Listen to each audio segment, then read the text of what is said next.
Siamo nel XVI secolo, le Americhe sono state scoperte da poco e la colonizzazione è ancora all'inizio.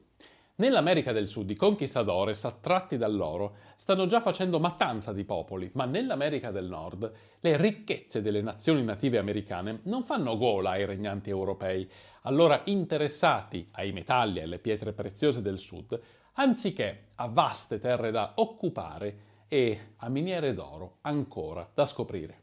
Alla fine del secolo, precisamente nel 1587, un uomo di nome Walter Raleigh riceve da parte della regina Elisabetta I il mandato di colonizzare lo stato della Virginia e l'isola di Roanoke, che fa parte di quei territori. Il suo tentativo era il terzo in 2 anni, dato che nel 1584 e 1585 l'isola era già stata invasa da Ralph Lane e Richard Grenville, che fecero sbarcare 108 persone provenienti dall'Inghilterra. Quei primi inglesi distrussero un villaggio di nativi per futili motivi e poi respinsero un attacco di questi con i moschetti, fuggendo dall'insediamento per la paura. Chi li recuperò era il capitano Francis Drake, uno dei pirati più famosi di tutti i tempi. L'incarico di Elisabetta I per Raleigh è chiaro: deve scoprire, cercare e vedere queste terre, paesi e territori remoti e barbari per avere, detenere, occuparle e godere dei loro frutti. Siamo quindi nel 1587 e il tentativo organizzato da Raleigh è il terzo in 3-4 anni. Questo incarica tale John White, un amico, di colonizzare l'isola. Il 22 luglio del 1587 White e 114 coloni sbarcano, ma ad attenderli c'è un'amara sorpresa. Sull'isola avrebbero dovuto trovare un piccolo contingente rimasto a occupare gli insediamenti inglesi, ma ad aspettarli trovano solo uno scheletro. Naturalmente si spaventano e i 115 coloni vorrebbero tornare indietro, ma si trovano sbarrata la passerella delle navi da Simón Fernández, il capitano, il quale sostiene che avrebbero dovuto colonizzare l'isola a tutti i costi. Nonostante l'inizio, che possiamo certamente definire in salita, sembra che si stabiliscano buoni rapporti con i nativi locali, accasandosi pacificamente, ma l'idillio dura poco. Un indigeno uccide un colono, George Howe, che si era allontanato dal suo territorio in cerca di granchi. White viene costretto dalla comunità a tornare in Inghilterra a chiedere rinforzi. Il giorno della sua partenza erano presenti 115 inglesi vivi sull'isola, compreso il primo neonato inglese in assoluto sul futuro suolo statunitense Virginia Dare, che è la nipote di White. Questo per le ricerche successive ha un'importanza enorme. Sono proprio gli statunitensi moderni a rivestire di un ruolo fondamentale quella bambina, la prima colonna nata nei futuri Stati Uniti. White torna in Inghilterra, ma non può sapere che nel mentre è scoppiata la guerra anglo-spagnola, che si combatterà dal 1585 al 1604, che impiega tutte le navi disponibili nel paese e che lo tiene bloccato per i successivi 3 anni. Dopo una lunga attesa, il comandante della colonia riesce a tornare su Roanoke grazie a un passaggio in un'imbarcazione con John Watts e Walter Raleigh. Il vascello sbarca a Roanoke il 18 agosto del 1890, ma ad attendere l'equipaggio c'è un'amara sorpresa. Dei coloni inglesi non c'è più traccia. Le case sono state abbandonate e non è stato lasciato alcun messaggio. L'equipaggio non trova nessuno dei 90 uomini, 17 donne e 11 bambini che dovevano essere presenti e non scoprono nemmeno segni di lotta o battaglia combattuta con i nativi, se non che gli edifici erano stati interamente rasi al suolo. L'unico messaggio scoperto è l'enigmatico Croatoan. Croatoan coincide con il nome di allora di un'isola, oggi chiamata Hatteras. Il nome è inoltre molto simile a quello di un piccolo gruppo di nativi di quella zona, che si chiamano Croatan.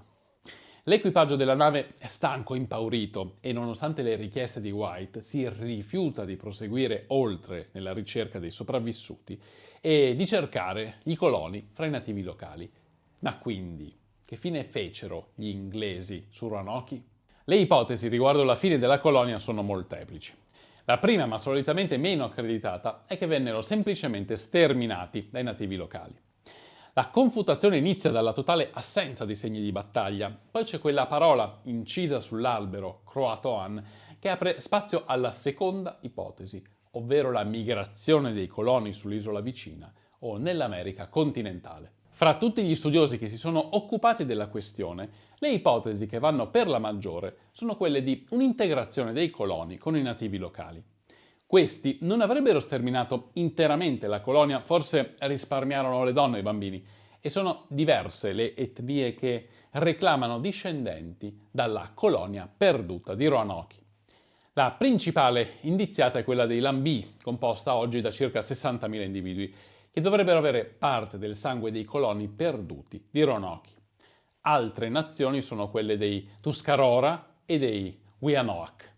Uno studio sul DNA dal nome The Lost Colony of Roanoke DNA Project del 2007 sembrerebbe confutare queste teorie perché non è stata trovata traccia del DNA mitocondriale di nessun discendente di quei primi coloni europei nei soggetti esaminati.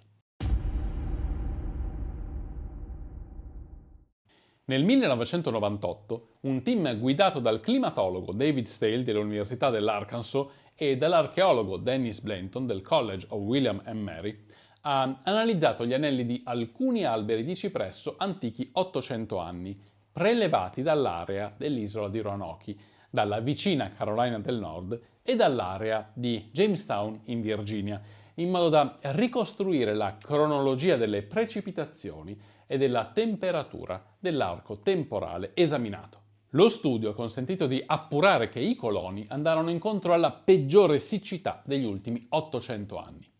L'incredibile evento ebbe luogo tra il 1587 e il 1589 e fu l'episodio più secco dell'intera ricostruzione ambientale di 8 secoli. Gli autori suggeriscono che i coloni potrebbero essere stati massacrati dai nativi a causa della siccità, che li costrinse a cercare risorse idriche e alimentari anche nel territorio dei coloni. Trattandosi di un mistero tanto importante per gli statunitensi odierni di lingua e cultura anglosassone, le teorie e gli studi effettuati si sprecano, alcuni scientifici, altri un po' meno. Alcuni suggeriscono che i coloni potrebbero essere stati sterminati da qualche spedizione di spagnoli, ma le prove sono inesistenti. Una teoria più interessante riguarda le Dare Stones, le pietre lasciate da Eleanor Dare, madre di Virginia.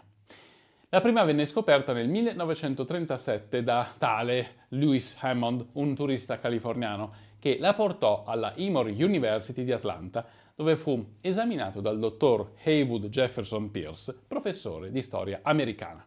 La prima delle Dare Stones recita: è in inglese antico dell'epoca elisabettiana, quindi farò fatichissima a pronunciarlo, ve lo lascio scritto qua sotto in sovraimpressione. Ananias, Dare, and Virginia went hence unto heaven 1591. Any Englishman shew, John White, Gore, via. L'ho pronunciata in un modo terribile, però questa volta davvero perdonatemi perché l'inglese elisabettiano per me è totalmente inaccessibile. Però, a parte la lettura in soldoni, il testo afferma che il marito Ananias e la figlia Virginia erano morti e chiedeva a chi trovasse la pietra di comunicarlo al padre. Pierce dichiarò che la grafia e il contenuto non erano incompatibili con i fatti storici noti. Dopo questo ritrovamento vennero trovate decine di altre pietre di Eleanor Dare, ritenute però dai più tutte dei falsi storici. La teoria più recente accreditata è del 2015, quando il National Geographic ha riportato la scoperta di stoviglie di fattura inglese, dell'elsa di una spada, e di frammenti di uno scrittoio insieme ai resti di abitanti croatoan sull'isola di Hatteras. Mark Horton, archeologo dell'Università di Bristol, sostiene che questa sia la prova che i coloni si siano integrati con i nativi, conservando gli oggetti moderni. Capitava spesso che alcuni piccoli gruppi di coloni si integrassero con i nativi del luogo e quello di Roanoke potrebbe essere soltanto uno dei tanti esempi, ne avverranno altri in seguito. La ricerca archeologica e la combinazione di un sempre maggiore numero di campioni di DNA probabilmente riuscirà prima o poi a dare una risposta certa sul destino di quei primi coloni di Roanoke, anche se ormai sembra chiaro che che questi si siano semplicemente integrati con i nativi americani, non lasciando però molte tracce riconoscibili del loro passaggio. Comunque sia, e a qualunque teoria crediate maggiormente, il caso ha ispirato numerosi libri e produzioni cinematografiche. L'ultima in ordine di tempo è la serie di American Horror Story dal titolo Roanoke, che si ispira, ma solo parzialmente, ai coloni perduti dell'isola.